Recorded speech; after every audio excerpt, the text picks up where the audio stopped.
Friends చూడండి, ఇవి పులులు ఎందుకు వస్తున్నాయి జనావాసాల్లో కంటే పులులు ఉండే చోట్లోకి జనాలు వెళ్తున్నారు కాబట్టి మనమైతే అక్కడ ఇళ్ళు కట్టేస్తున్నాం. అది కనీసం ఒక్కసారి వాచ్ చేసి వెళ్ళిపోతుంది, అంతే. మన అభివృద్ధిని వాచ్ చేసి వెళ్తుంది.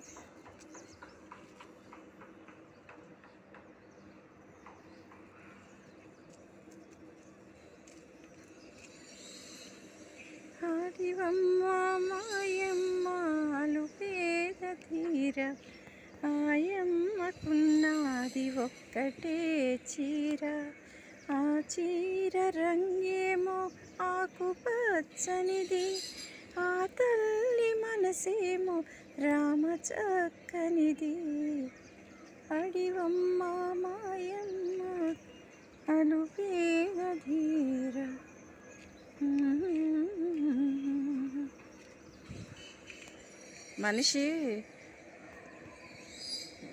మనిషి యంత్రాలతో ఎంతైనా పని చేయించవచ్చు, కానీ మనిషి యంత్రంలా మారిపోకూడదు.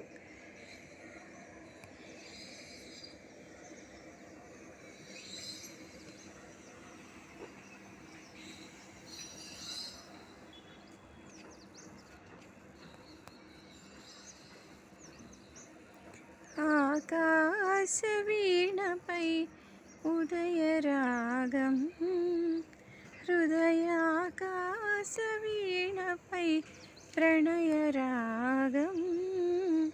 పూర్వం కవులందరూ ప్రకృతిని చూస్తూ పాడేవారు కాబట్టి ఆకాశం, చెట్లు, పూలు, తోటలు. కానీ ఇప్పుడు కవులు ఎక్కువ ఏసీ రూముల్లో కూర్చుని, స్విమ్మింగ్ పూల్స్లో కూర్చుని రాస్తున్నారు. చలిపాట రాయాలంటే స్విమ్మింగ్ పూల్లో కూర్చుని రాయాలట, ఎవరో చెప్పారు. వాటే న్యాచురాలిటీ కదా. అంటే సింహం మీద రాయాలంటే సింహాన్ని చూస్తూ రాయాలా? చూడండి, ఈ తాటి చెట్టు పూర్వం అసలు తాటి ఆకుల మీద రాసేవారు కదా. సరే, దానికి తాటంకంలో ఎందుకు వచ్చాయంటే తాటి ఆకులే బంగారంతో సమానంట. అవే పెట్టుకునేవారు చెవులకి, మంగళసూత్రాల కింద కూడా. ఒక యుగంలో, త్రేతాయుగం అప్పటికి.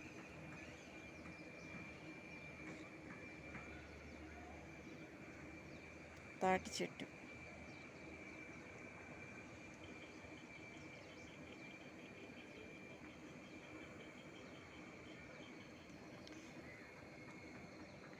చిగురాకుల ఊయలలో ఇలా మరచినవో చిలుక, చిగురాకుల ఊయలలో ఇలా మరచినవో చిలుక.